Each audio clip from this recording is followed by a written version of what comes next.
Nyasa chega, com um bastão, na assembleia de homens em cuja presença o Criador trabalha para a conclusão de sua obra, e pede o poder criativo e uma parte da terra. O Criador concede a ele o primeiro desses dois pedidos. Nyasa então estende seu cajado e começa a formar colinas e riachos.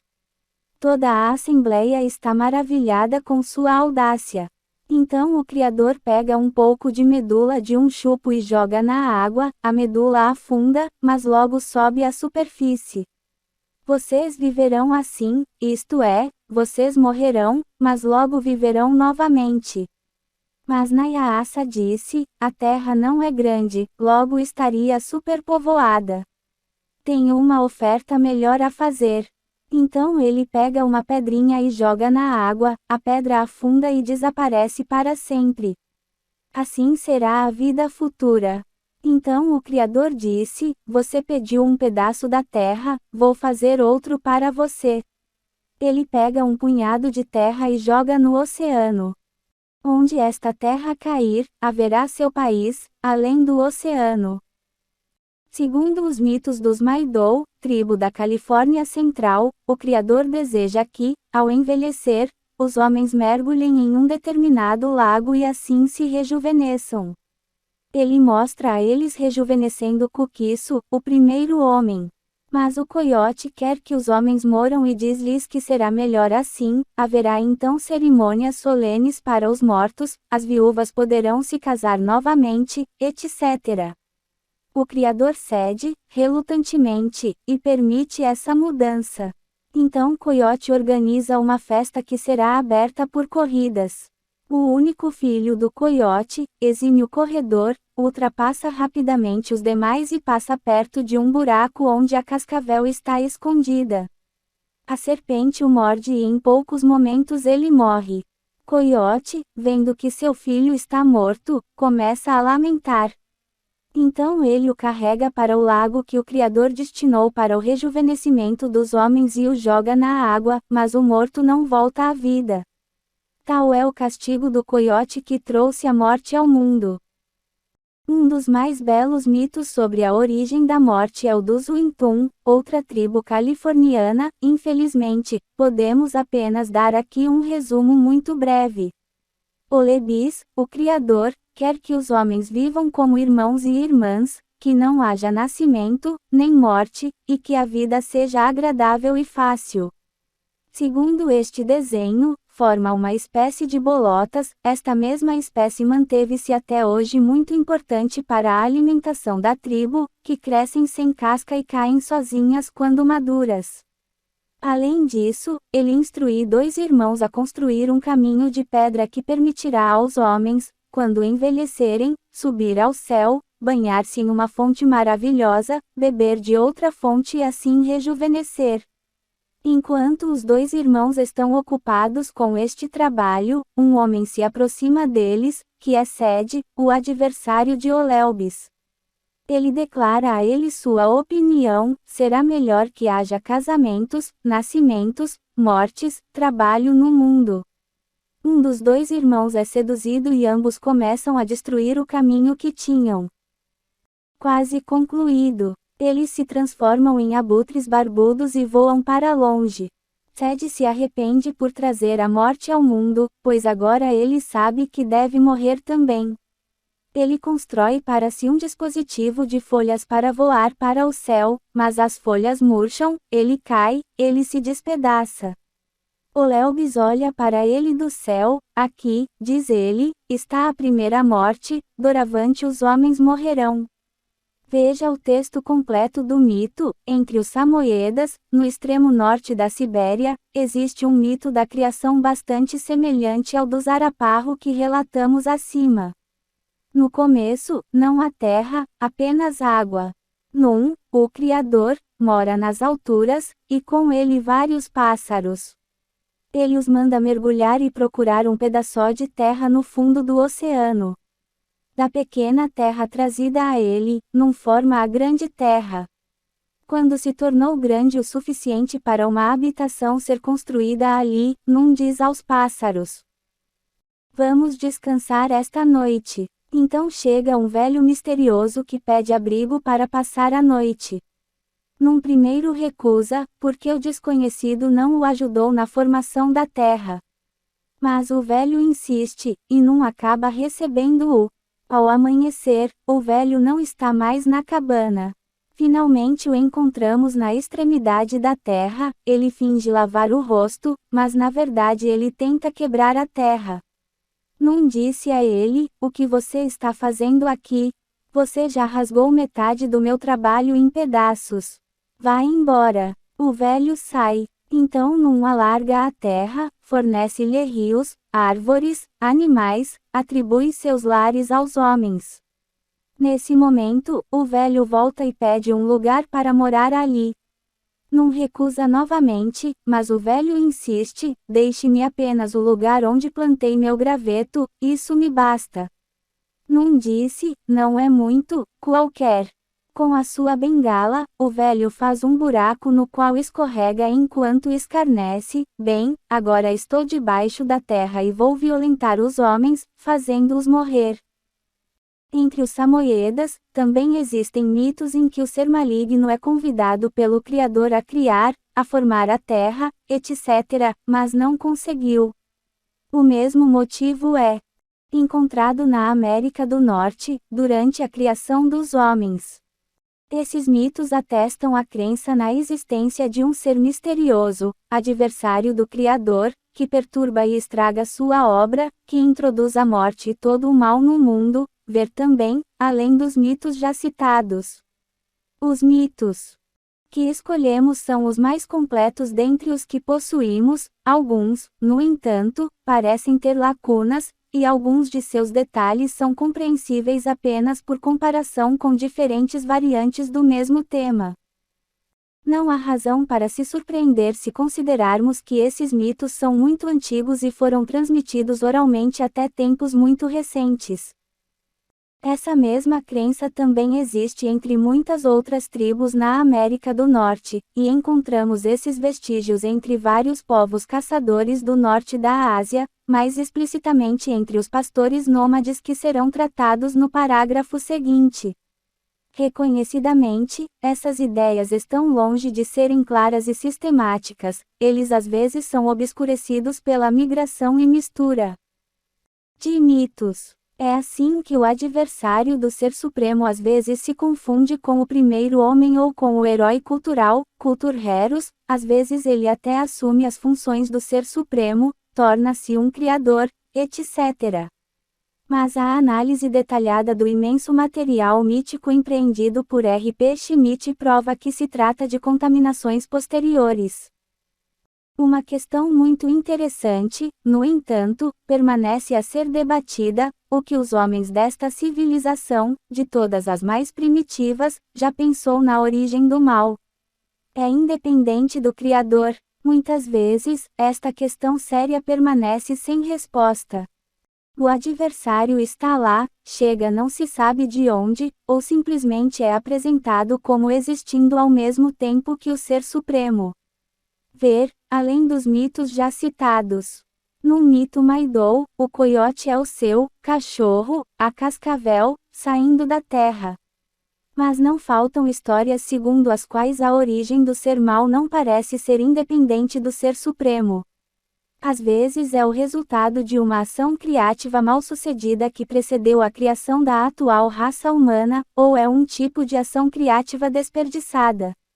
Na mitologia dos Ainu, aborígenes do norte do Japão, os espíritos malignos têm uma origem bastante curiosa. Após a formação do mundo, o Criador rejeita os machados de obsidiana que usou para sua obra, eles apodrecem no chão, e daí nascem os espíritos malignos, que são muito numerosos, mas têm um líder supremo. Ponto. Entre os Coriaques, tribo do norte da Sibéria, existe um mito de que o grande corvo surge do pó que cai do céu para a terra quando o Ser Supremo afia sua faca de pedra. Este corvo não é, a rigor, o adversário do Ser Supremo, mas sim o ancestral dos homens e o herói cultural. No entanto, às vezes ele se opõe ao Ser Supremo, Por isso estamos autorizados a usar esse mito para comparação. O Gluskab da tribo Valenox Algonquin, sendo de caráter semelhante, fez-se a partir dos restos do lodo salpicado de água do qual o Criador formou o primeiro homem. Não falta nem mesmo a misteriosa insinuação de certa familiaridade existente em tempos primitivos entre o Ser Supremo e seu adversário. Segundo um mito Maidou, o corpo do Criador era luminoso, mas seu rosto estava sempre oculto, ninguém jamais viu o rosto do Criador, apenas o coiote o viu, dizem. Isso obviamente seria muito ousado, porque um dado isolado é um fundamento muito frágil para tal interpretação. O que acabamos de apontar excita nossa curiosidade, em vez de satisfazê-la. No entanto, é indiscutível que, neste grupo das civilizações mais primitivas, a crença em um representante do mal está bem enraizada, e os mitos que a atestam são tão difundidos e tão originais em seu conteúdo e forma que é impossível ver neles empréstimos da doutrina cristã. Pelo contrário, deve ser visto como um elemento muito antigo e pertencente por direito próprio a grupos figuras religiosas importantes, embora não se encontre universalmente em todas as religiões da mesma antiguidade. Esta crença continuou viva nas primeiras civilizações que mantiveram a maior semelhança com a civilização mais primitiva, entendemos na civilização dos pastores nômades, Hertenkultur. O adversário do bom Deus nas civilizações de nômades pastorais, Hertenkulturen. A origem desta forma de civilização encontra-se nas imensas estepes da Ásia Central e Setentrional. Existem sérias razões para acreditar que o primeiro animal domesticado pelo homem foi a rena. As condições geográficas e climáticas dessas regiões tornam extremamente fácil uma domesticação gradual e quase insensível do animal. Entre os samoiedas, ainda hoje podemos observar a transição gradual da caça de renas para o pastoreio de renas. Depois de ter seguido as renas selvagens nas suas deslocações para as caçar, continuamos a passar, com as manadas de renas domesticadas ou semidomesticadas, de uma pastagem para outra. Mais tarde, esta nova arte, a criação de animais, foi aplicada a cavalos, camelos e outros animais. As formas mais características de civilização nômade pastoral são encontradas entre os povos ural-altaicos, os povos indo-europeus e mais ainda os povos semíticos e camíticos receberam deles fortes influências, mas depois passaram em grande parte, e no caso dos indo-europeus, quase inteiramente, para a vida sedentária. No norte da Ásia, ao contrário, ainda encontramos muitos povos ural-altaicos no estado de pastores nômades que conservaram, com seu sistema econômico, pelo menos grande parte de sua organização social e religião primitivas. É entre estes que também encontramos ideias bastante claras sobre o adversário do Ser Supremo tal como já o conhecemos desde as mais antigas civilizações. Em um mito dos Yakutis que vivem no extremo nordeste da Sibéria, a origem da Terra é contada da seguinte maneira. No início, a Terra está totalmente coberta de água, não se vê nada além de um mar infinito. Aitojon, o Ser Supremo, paira sobre as águas e vê uma espécie de bolha flutuando da qual uma voz se eleva. Ele pergunta, quem é você e de onde você é? Eu sou o diabo e vivo na terra que está debaixo das águas. Se é verdade, disse Aitojon, que a terra há ali, traga-me um pedaço. O diabo mergulha e volta com muita sujeira. Aitojon o pega, abençoa e se deita sobre ele. Vendo isso, o diabo procura afogá-lo e começa a puxar a ilhota flutuante para fazê-la afundar, mas quanto mais ele puxa, mais a terra se expande, para sua raiva, até cobrir quase completamente as águas. Assim se formou a terra na qual os homens vivem hoje. Detalhado, porque estes são assuntos tratados acima tudo nos volumes inéditos da UD, cujo manuscrito nos foi gentilmente cedido pelo autor. De acordo com outro mito Yakut, o Criador torna a terra pequena, bonita e lisa. Chega o espírito maligno, que começa a arranhá-la como um cachorro e a rasgá-la para destruí-la. O Criador vê, mas permite, e enquanto o espírito maligno prossegue seu trabalho, a terra não para de crescer, enquanto os rios e os mares fluem das fissuras que ele faz. Assim, o espírito maligno contribui, apesar de si mesmo, para dar à terra sua extensão e forma atuais. No mito dos tártaros de Altai, aliás bastante difundido na Sibéria, a criação da terra é contada desta forma. No começo não há nada além de água, sem terra, sem céu, sem lua, sem sol. O Criador com um homem paira sobre o mar, cada um na forma de um ganso de cor preta. Este homem excita o vento e joga a água na figura do Criador, mas ele cai e quase se afoga. O Criador o salva, então ele ordena pedra dura sai da água, e o homem se senta sobre ela. O Criador então o instrui a mergulhar no fundo do mar e trazer um pouco de terra, da qual ele forma a grande terra. Quando o homem por ordem do Criador mergulha pela segunda vez, ele pega 2 punhados de terra, um dos quais ele põe na boca para formar uma terra separada, apenas dá ao Criador o outro identificador. Enquanto este continua a formar o chão escondido na boca do homem começa a inchar, e quase sufoca. Por fim, não consegue mais esconder sua fraude, por ordem do Criador, é obrigado a cuspir o que tem na boca. É assim que se originam os pântanos e as colinas, isto é, as partes da terra mais inconvenientes para os nômades pastoris que precisam de estepes extensas e planas para pastar, especialmente para cavalos. Então o Criador diz ao homem: agora você está em pecado. Você queria me machucar. Seu nome será Erlik, e os homens que também têm sentimentos ruins serão seu povo, mas os homens que têm sentimentos bons serão meu povo.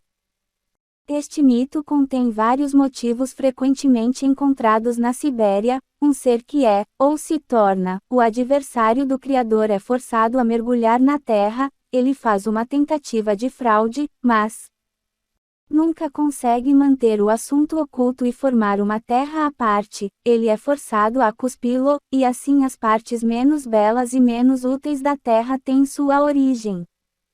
No mito dos Buriates, outra tribo siberiana, o ser maligno, em compensação pelo trabalho que teve de se impor mergulhando, pede um pedaço de terra, suficiente apenas para ali plantar o seu pau.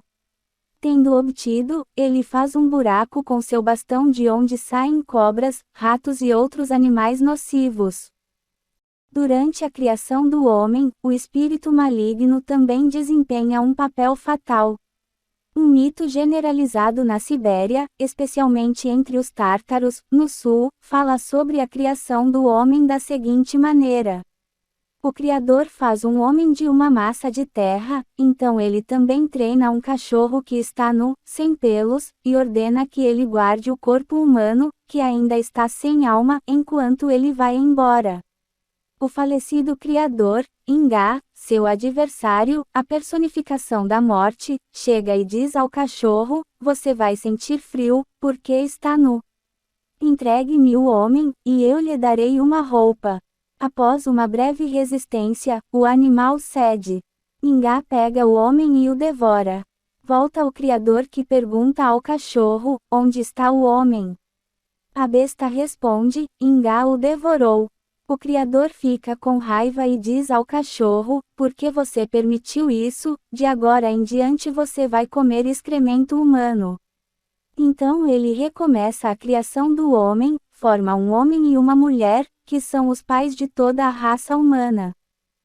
Outras variações desse mito têm um final ligeiramente diferente. Aqui, por exemplo, está o dos Mordvines, um povo siberiano hoje bastante sedentário, mas que originalmente pertencia aos pastores nômades. Neste mito, o adversário do Ser Supremo tem o nome árabe de Shaitan, onde se reconhece uma influência muçulmana, mas a substância do mito é original. Tishampas, o Criador, depois de ter formado o corpo humano de lodo, confia ou aguarda do cão que ainda está nu. Shaitan então excita um resfriado terrível de modo que o cachorro quase morre. Ele consegue assim persuadir o animal de que aceita uma vestimenta de pelos e que em troca lhe entrega o corpo humano. Shaitan então cospe no homem por todos os lados, e dessa cusparada as doenças se originam. Finalmente, ele respira nele uma alma maligna. Tisham-Pas ocorre, ele caça Shaitan e, para curar o corpo humano, ele se vira para dentro da parte externa contaminada pela saliva de Shaitan, e respira no homem uma boa alma. Mas as doenças permanecem, e porque o homem tem duas almas, uma boa e outra má, suas inclinações são em parte boas, em parte más. Podemos ver que esta forma do mito é mais filosófica, pois explica a origem do mal físico e moral pela intervenção de um ser maligno que estraga a obra do Criador. Por outro lado, a primeira variante parece conter uma alusão à origem da morte, pois Ingá, a morte, devora o primeiro homem. Há também uma história em que o malvado Erlik seduz os homens a comerem uma fruta proibida. Este mito, no entanto, é tão semelhante ao relato bíblico em alguns detalhes que é melhor não confiar nele, embora outros detalhes do mesmo mito sejam inquestionavelmente de origem siberiana. Outros relatos de uma queda dos primeiros homens, mas sem a intervenção do diabo, em Holmberg, op. Cite, páginas 383.385. Talvez os dois últimos exemplos tornem todo o argumento suspeito. Pode-se de fato objetar que em toda a Sibéria a menção de um adversário do Deus bom se deve a influências cristãs ou islâmicas, às vezes também maniqueísta ou budista, mas a substância da história quase sempre consiste em detalhes bem diferentes da narrativa bíblica. A mesma resposta se aplicaria, mutatis mutandis, à teoria que gostaria de derivar essas ideias da antiga religião iraniana com seu dualismo. O antagonismo entre o Deus bom e seu adversário penetra toda a religião dos povos velhos turcos. O xamanismo com suas práticas bizarras está relacionado ao ser maligno, enquanto no culto ao ser supremo não há xamanismo propriamente dito. Xamanismo negro, mas apenas um sacerdócio exercido primitivamente pelo pai de família. UD 13, manuscrito. Uma prova da antiguidade e originalidade dessas ideias é que o nome Erlik, ou formas relacionados etimologicamente, encontram-se em quase toda a Sibéria e mesmo fora das fronteiras deste país, entre os mongóis, enquanto os mitos relativos a este personagem são muito diferenciados. Assim, entre certos grupos, não há mais oposição de princípio e ordem moral entre o Ser Supremo e Erlik, mas este último é simplesmente o príncipe do submundo, enquanto o Ser Supremo reside no céu. Em outros lugares, esses dois seres até se tornaram parceiros, aliados, irmãos. Mas a análise detalhada dos mitos em questão mostra que se trata aqui de um declínio, de mudanças posteriores, em parte devido à penetração de uma mitologia lunar que não pertence especificamente a esses pastores nômades. Junto com essas modificações na mitologia, o culto ao ser mau se desenvolve em grande escala. Oferecemos-lhe sacrifícios para apaziguá-lo, porque tememos sua maldade, mas temos pouca reverência por ele. De preferência, animais de cor preta são sacrificados a ele. Por outro lado, os animais de cor branca são as vítimas preferidas no culto ao Ser Supremo que reside no céu, cujo reino está na luz. Tudo isso é tratado longamente nos volumes 9 a 13 da UD, manuscrito. Escolhemos aqui alguns mitos onde, por um lado, a oposição entre o Ser Supremo e seu adversário aparece com mais clareza. Por outro lado, a semelhança com os mitos da América do Norte é mais facilmente reconhecida. Um grupo de mitos muito importante, unindo essas duas civilizações, consiste em histórias sobre a criação na qual é preciso mergulhar para buscar a terra, tal motive, porém, nos mitos americanos, o ser maligno só ocorre durante ou após a formação da terra, enquanto nos mitos dos pastores nômades ele está presente desde o início e frequentemente mergulha para buscar a terra. É claro que a ideia central desse ciclo de mitos não pode ser derivada do relato bíblico da criação. Além disso, ainda que reste alguma dúvida sobre o caráter bíblico ou original de tal e tal traço nos mitos dos povos nômades pastoris da Sibéria, os mitos americanos, com esse estranho personagem que é o coiote, e os seres correspondentes, são obviamente autóctones, e as semelhanças dos mitos asiáticos com estes mostram claramente que sua origem deve ser buscada na primitiva civilização ártico-americana. Tudo isso permite ver como o problema da origem do mal deu muito.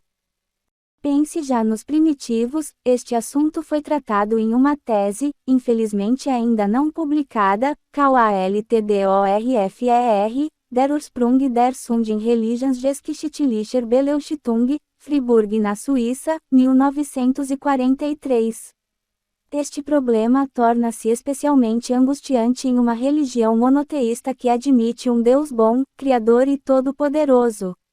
Uma pluralidade de seres superiores que são moralmente indiferentes ou mesmo imorais oferece uma solução mais fácil, mas superficial. Portanto, não é surpreendente que entre muitos povos primitivos onde existe a crença em um Deus bom e único, o problema da origem do mal, físicos e morais, permaneceram sem solução. Outros povos, porém, não pararam por aí. Convencidos da existência do Ser Supremo, tão bom que dele só pode vir o bem, encontraram a explicação para as imperfeições e múltiplas deficiências deste mundo na existência de um ser maligno que estragou a obra do Criador, e eles descrevem sua intervenção fatal em seus mitos de forma ingênua, mas muitas vezes impressionante. Um novo problema, porém, se coloca: de onde vem o ser mal? Existe independentemente do Criador. Vimos que aqui também há tentativas tateantes de resolver a dificuldade, mas estão longe de serem bem-sucedidos. Não nos surpreendamos, na presença do Mysterium Iniquitatis, sentimos toda a limitação da inteligência humana, a qual a revelação é moralmente necessária, sem ela, só podemos nos perder na busca de soluções supremas. Joseph Henninger, SVD do Anthropos Institute o Diabo e a Conversão dos Gentios. Os missionários que viverão por muito tempo em países de missão muitas vezes voltam ao fato de que nos círculos pagãos o poder dos espíritos malignos é mais perceptível do que nos países cristãos. Em sua obra The Devil in the Missions, Paul Verdun reuniu em 2 volumes numerosos relatos missionários, datados em grande parte da segunda metade do século XIX, que pretendem demonstrar a influência diabólica nas missões. Esses relatórios são tirados principalmente de revistas missionárias populares. Eles são contados livremente e acompanhados de algumas reflexões piedosas. O que falta é a qualidade da escolha e o estudo crítico dos casos. Em geral, Verdun se baseia na autenticidade dos testemunhos dos missionários, mas demonstra uma certa credulidade que facilmente liga todos os fenômenos ocultos e extraordinários à intervenção do sobrenatural. No entanto, é óbvio que a introdução da verdade divina é repugnante ao espírito das trevas. Ele se defende de 1000 maneiras quando os pagãos querem se libertar das amarras de sua velha superstição. Também podemos considerar os casos de influência diabólica como significativos para as missões, onde se trata de manter um catecúmeno no paganismo ou trazer de volta um neófito. A esta categoria pertencem também os poucos casos de possessão ocorridos no início das missões japonesas, e citados pelo Padre Luiz Frois SJ na sua História do Japão. Padre Luiz Frois, assíduo e cuidadoso cronista das missões da Índia e do Japão, foi na Índia de 1548 a 1562, e no Japão de 1562 até a sua morte em 1597. Em 1593 completou a sua História do Japão, 1549-1578, no Japão, que permaneceu como manuscrito na Biblioteca da Ajuda em Lisboa até G. Schurhammer Avoret publicou-o em 1926, em Leipzig, numa tradução alemã. Essas histórias são muito breves. Em 1554, havia em Kutami uma mulher possuída que o demônio usava para perturbar aqueles que queriam ser salvos. Assim que ela viu um grande número de pessoas reunidas para ouvir a palavra de Deus, ela fez tanto barulho e causou tanta confusão que parecia que a pessoa não conseguia ouvir por causa dela. Ora, Nosso Senhor deu tantas graças aos neófitos que, pelo contrário, foram fortalecidos na fé, tendo reconhecido claramente a intervenção do demônio, indignado ao ver pregada a nossa santa fé. O importante neste caso é que os próprios japoneses admitiram a posse das mulheres e pelo menos acreditava na influência do diabo. No mesmo ano, no distrito da Funai, uma japonesa de 30 anos declarou que queria se tornar cristã. Porém, quando quiseram ensinar-lhe o sinal da cruz, ela começou a tremer muito.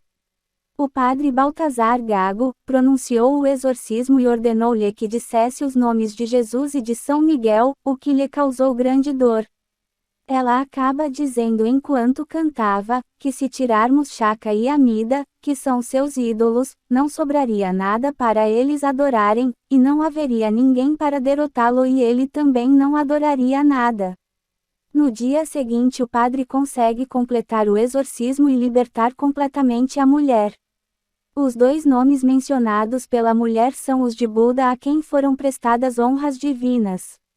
Portanto, esta é a prova de que o paganismo resistiu e se opôs à conversão desta mulher. Em 1574, um vilarejo perto de Matsubara converteu-se ao cristianismo enquanto os habitantes de Matsubara se opuseram à fé cristã e decidiram formalmente não permitir a pregação do evangelho.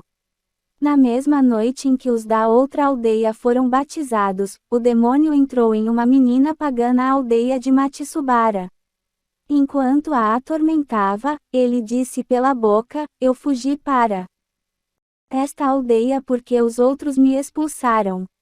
Temendo que quem quer que fosse o anfitrião perverso da garota se apoderasse de todos igualmente, o povo de Matsubara orou ao Pai para torná-los cristãos para escapar do diabo. E assim todos eles se tornaram cristãos. Esses três eventos atestados por várias testemunhas, são atribuídos tanto pelos cristãos quanto pelos missionários à influência do espírito maligno. De qualquer forma, é visível a resistência à introdução do cristianismo. Muitas vezes, porém, por sua forma violenta, essas tentativas do inimigo de Cristo levam apenas ao efeito oposto. A seguir, dois acontecimentos ocorridos na missão de Angola no século XVII, serão objeto de um estudo mais aprofundado. Estes são episódios da vida da estranha e famosa Rainha Izinga, La Maravilhosa. Converso. Napoli 1669. Fortunato Alamandini, Milano 1690. Arquivos congoleses, edição de Jong e Simar, Bruxelas 1919. Filha de Nibande Ngola, rei de Angola, nasceu em 1582.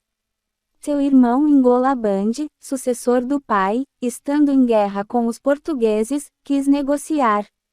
Com esta intenção, enviou Zinga para Luanda onde foi batizada em 1622. Seu irmão real teve novos conflitos com os portugueses, a situação tornou-se muito grave quando ele morreu em 1627, corria o boato de que sua irmã Izinga o havia envenenado. Mas quando ela se tornou rainha, ela continuou a guerra contra os portugueses. Ela se juntou ao antropófago clã Jega. Por 30 anos, ela continuou a luta cruelmente e sem piedade. Em 1627 ela renunciou à fé cristã.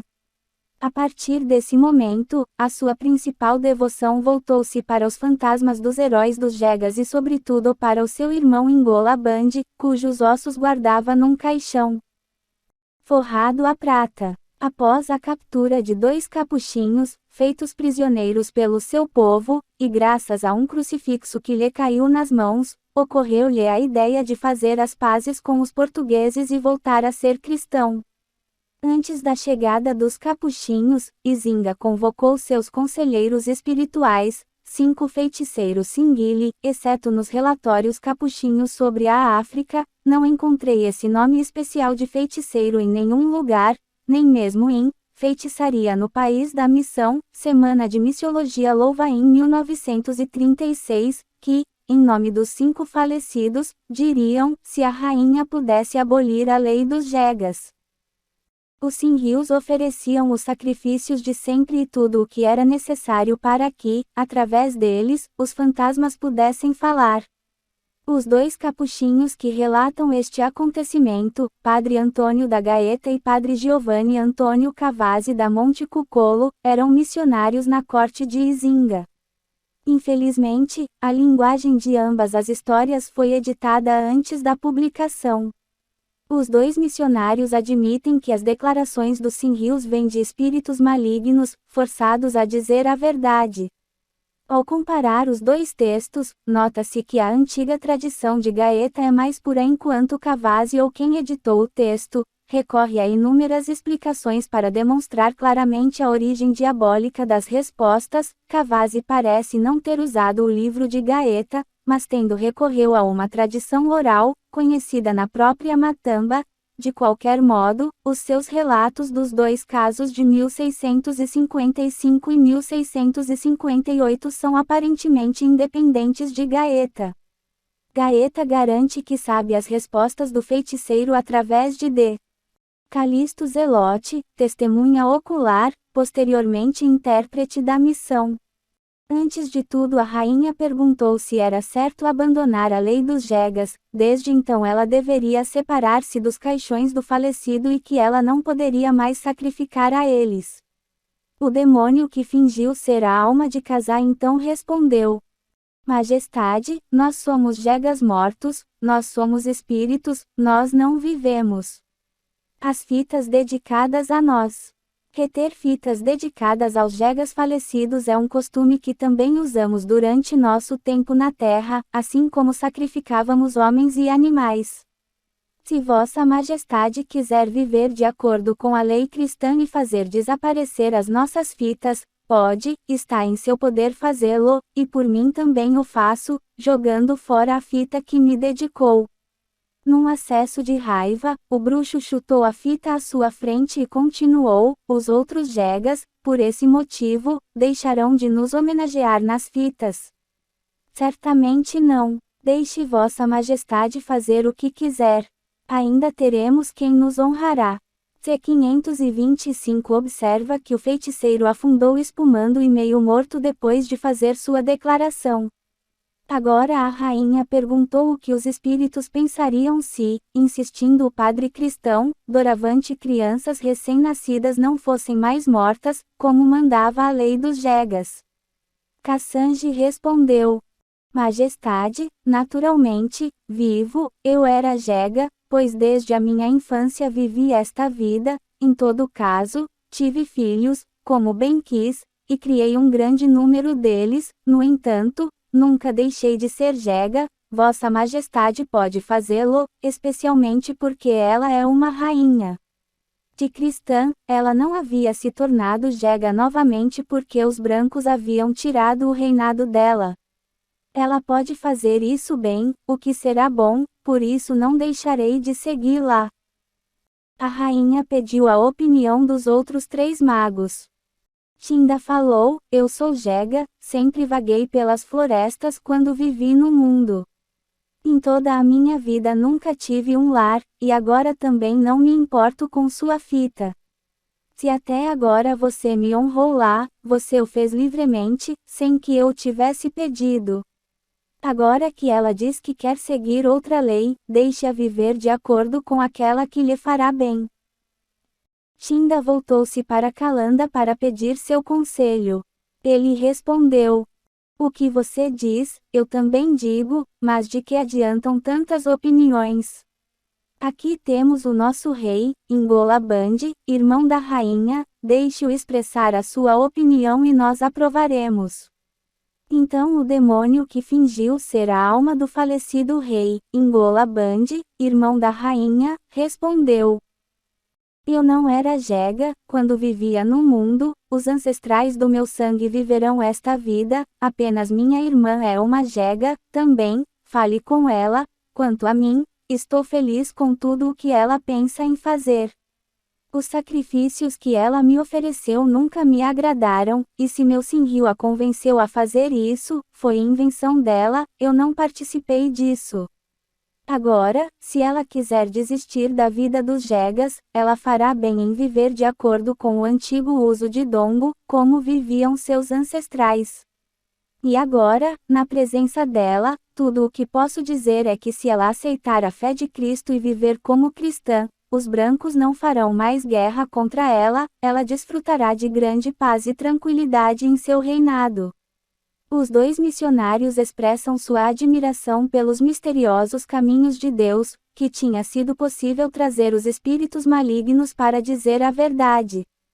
Certamente, alguém poderia objetar com relação a esta consulta dos Singuilis que a rainha Izinga havia dirigido por sua forte vontade os feiticeiros em estado de transe, e que os havia forçado a declarar o que ela desejava no fundo de seus corações. No entanto, magos desse tipo não tinham o hábito de ter seus oráculos prescritos. Em todo caso, a testemunha Dom Calixto não teve a impressão de que se tratava de um jogo de rainhas. Além disso, o caso de posse ocorrido 3 anos depois prova que a consulta de 1655 não pode ser tomada de ânimo leve.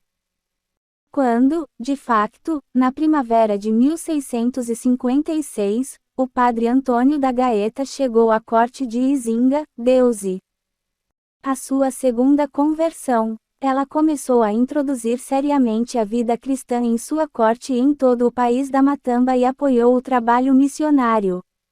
Ela conclui um tratado de paz com os portugueses. Na cidade real de Matamba foram erguidas igrejas e oratórios e abençoados cemitérios cristãos, G 375, C 546.